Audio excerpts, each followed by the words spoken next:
नमस्कार दोस्तों। 15 दिसंबर 2021 को केंद्रीय मंत्रिमंडल ने महिला सशक्तिकरण की दिशा में एक बहुत बड़ा फैसला लिया है कि लड़कियों की शादी की न्यूनतम उम्र 18 वर्ष से 21 वर्ष कर दिया गया है, जिसे संसद से पास होने के बाद पूरे देश भर में लागू कर दिया जाएगा। इस फैसले का आरंभ पिछले वर्ष 74वें स्वतंत्रता दिवस के अवसर पर लाल किले के प्राचीर से प्रधानमंत्री द्वारा घोषणा किया गया था कि लड़कियों को स्वास्थ्य, शिक्षा एवं करियर के फील्ड में आगे बढ़ाने के लिए केंद्र सरकार लड़कियों की शादी की न्यूनतम उम्र पर फिर से चर्चा करेगी।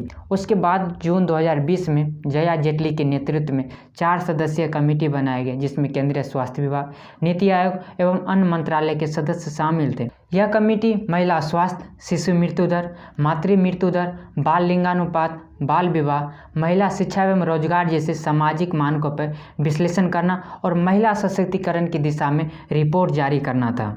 इस कमेटी ने देश की शहरी और ग्रामीण दोनों क्षेत्रों के करीब 16 विश्वविद्यालयों एवं 15 एनजीओ के माध्यम से देश में बड़े स्तर पर रिसर्च किया, जिसमें सभी युवा एवं पेरेंट्स की फीडबैक को शामिल किया गया और कमेटी ने पाया कि लड़कियों की शादी की न्यूनतम उम्र 18 से 21 कर देनी चाहिए, ताकि लड़कियों के स्वास्थ्य, शिक्षा एवं करियर की दिशा में ज़्यादा उन्हें अवसर मिल सके। पिछले वर्ष वित्त मंत्री निर्मला सीतारमण ने भी केंद्रीय बजट भाषण में भी इस पर विशेष जोर दिया था। इस कानूनी मुद्दे पर अनेक तरह के पक्ष और विपक्ष में तर्क दिए जा रहे हैं और मौजूदा बाल विकास कानून की स्थितियों पर भी एक सवाल उठाए जा रहे हैं। तो आइए आज के इस वीडियो में इस टॉपिक्स पे विश्लेषण करते हैं कि यह कानून समाज में कितना बड़ा बदलाव ला सकता है। यदि शादी के न्यूनतम उम्र में बदलाव के इतिहास को जाने तो देश में अलग अलग समय में उस समय के हिसाब से अनेक बदलाव होते रहे हैं। एज ऑफ कंसेंट एक्ट 1891 के तहत 12 से 14 साल के लड़का और लड़कियों को शादी के योग्य माना जाता था। इसके बाद इसे संशोधित करके शारदा एक्ट 1929 में शादी की न्यूनतम उम्र लड़कों के लिए 18 वर्ष और लड़कियों के लिए 15 वर्ष कर दिया गया। इसके बाद 1978 में शादी की न्यूनतम उम्र बदल के लड़कों के लिए 21 वर्ष और लड़कियों के लिए 18 वर्ष कर दिया गया। वर्ष 2006 के बाल विवाह निषेध कानून में इस नियम को अस्थायी रखा गया।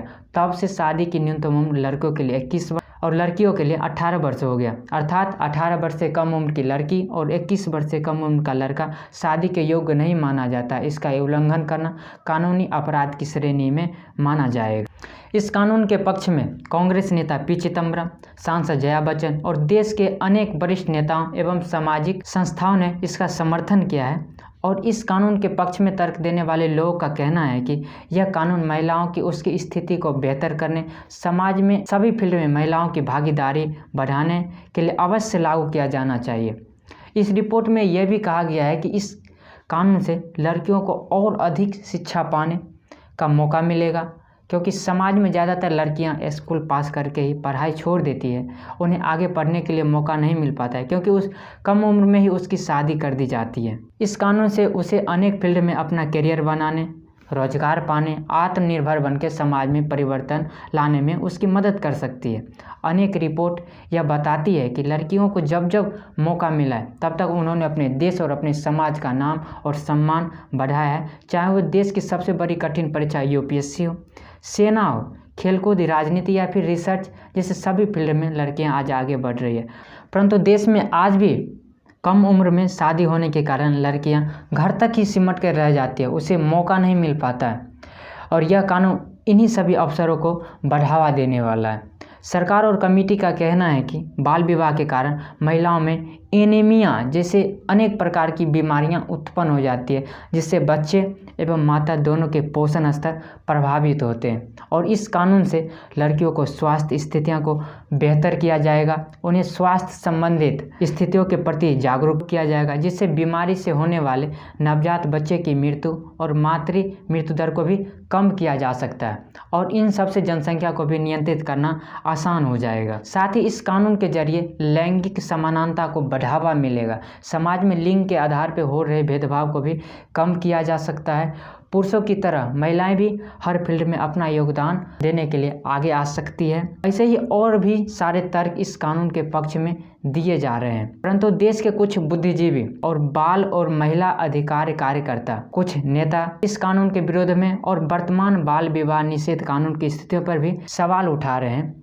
जिसमें ओवैसीउद्दीन ओवैसी, कुछ कांग्रेस नेता, सपा नेता आदि शामिल हैं। इस कानून के विरोध में तर्क देने वाले लोगों का कहना है कि यह कानून लड़कियों के खिलाफ अपराध को बढ़ा सकता है। गरीब और ग्रामीण क्षेत्र में परिवार पर अतिरिक्त बोझ बढ़ सकता है। परिवार पर लड़कियों की असुरक्षा का खतरा भी रहता है और ज़्यादा उम्र बढ़ने से सही वर नहीं मिलने और अधिक दहेज का अतिरिक्त दबाव बढ़ जाएगा, क्योंकि सामान्यतः देखा जाता है कि अधिक उम्र के शिक्षित लड़कियों के योग्य वर ढूंढने में परिवार वालों को अधिक दहेज देना पड़ता है। अगर एक सामाजिक प्रतिष्ठा की दृष्टि से देखें तो इस कानून के जरिए पिता पे लड़कियों को स्वास्थ्य, शिक्षा एवं सुरक्षा का अतिरिक्त दबाव बन जाएगा, जिससे उसकी आर्थिक स्थिति कमजोर हो सकती है। कुछ राजनेताओं की बात करें तो उनका कहना है कि अगर लड़कियां 18 वर्ष में एमएलए, एमपी, प्रधानमंत्री का चुनाव कर सकती है तो फिर शादी क्यों नहीं कर सकती है। इसी प्रकार के कई अतार्किक प्रश्न किए जाते हैं। कुछ लोगों का यह भी कहना है कि दुनिया में ऐसे बहुत सारे देश हैं जहां लड़के और लड़कियों के शादी के एज में असमानता है,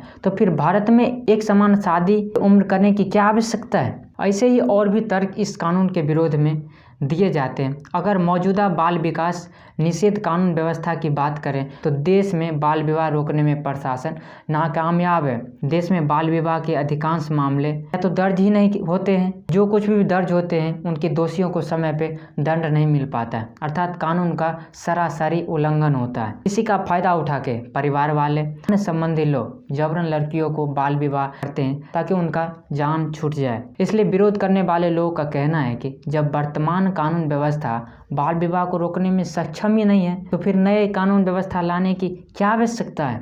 यह तर्क काफी हद तक सही भी है। देश में बाल विवाह के आंकड़े की बात करें तो राष्ट्रीय परिवार स्वास्थ्य सर्वेक्षण की रिपोर्ट बताती है कि 2005 और 6 में बाल विवाह की दर 47% थी, जो 15 और 16 में घटकर 27 हो गई और 2020 और 21 में घटकर 10.3 पे आ गए। आंकड़े में बाल विवाह की दर घटती नजर आ रही है, परंतु हकीकत कुछ और है। बाल विवाह की दर घटी है परंतु बाल विवाह की संख्या बढ़ी है, क्योंकि देश की जनसंख्या बढ़ रही है। आंकड़े बताती है कि हर साल 15 लाख से भी ज़्यादा लड़कियों की शादी 18 वर्ष से कम उम्र में कर दी जाती है। और दूसरा यह कि ज़्यादातर बाल विवाह की स्थिति में रिपोर्ट दर्ज ही नहीं की जाती है, लोग चुपके से शादी करा देते हैं। इसलिए बाल विवाह के आंकड़े ज़्यादा होने की काफ़ी संभावना है। इस कानून को लागू करने के लिए हिंदू विवाह अधिनियम 1955, पारसी विवाह अधिनियम 1936 और बाल विवाह निषेध अधिनियम 2006 को संशोधित करना होगा, जिससे पूरे देश में अनेक पार्टियों के द्वारा इसे राजनीतिकरण का मुद्दा भी बनाया जा सकता है। यदि देश में बाल विवाह को रोकना हो, महिलाओं को सशक्त करना हो, उसकी स्थितियों को बेहतर करना हो, जनसंख्या को नियंत्रित करना हो, तो सर्वप्रथम लड़कियों की शिक्षा में बढ़ोतरी करनी होगी। समाज में लोगों के बीच जागरूकता फैलाना होगा ताकि हर परिवार अपने बेटे की तरह बेटियों को भी उच्च शिक्षा और रोजगार के फील्ड में करियर बढ़ाने के अवसर उन्हें प्रदान कर सके, जिससे देश के हर फील्ड में पुरुष और स्त्री की समानता को स्थापित किया जा सके। मेरी राय में यह प्रस्ताव वास्तव में एक क्रांतिकारी बदलाव ला सकती है। इसे अवश्य लागू किया जाना चाहिए। साथ ही बाल विवाह संबंधित कानून को और भी गंभीरता से लागू करने पे जोर देने की आवश्यकता है, ताकि लड़कियों की सुरक्षा किया जा सके और दोषियों को समय पर उन्हें दंडित किया जा सके। इसके साथ साथ परिवहन सुविधा, कौशल एवं बिजनेस ट्रेनिंग पर भी ज़्यादा जोर देने की आवश्यकता है, ताकि ज़्यादा से ज़्यादा रोजगार के अवसर क्रिएट हो सके। हो सकता है कि आपकी राय इन सब से अलग हो। इस कानून के संबंध में अपनी राय कमेंट सेक्शन में जरूर दीजिए। मुझे पूरा उम्मीद है कि ये वीडियो आपको इन्फॉर्मेटिव लगी हो, तो इस वीडियो को लाइक और शेयर कीजिए। यदि चैनल पे नए हैं तो इसी तरह के एजुकेशनल वीडियोज के लिए चैनल को सब्सक्राइब कीजिए। हमें आप लोगों के सपोर्ट की बहुत ही आवश्यकता है। तो अब मिलते हैं नेक्स्ट वीडियो में। इस वीडियो को पूरा अंत तक देखने के लिए आप सबका बहुत बहुत धन्यवाद।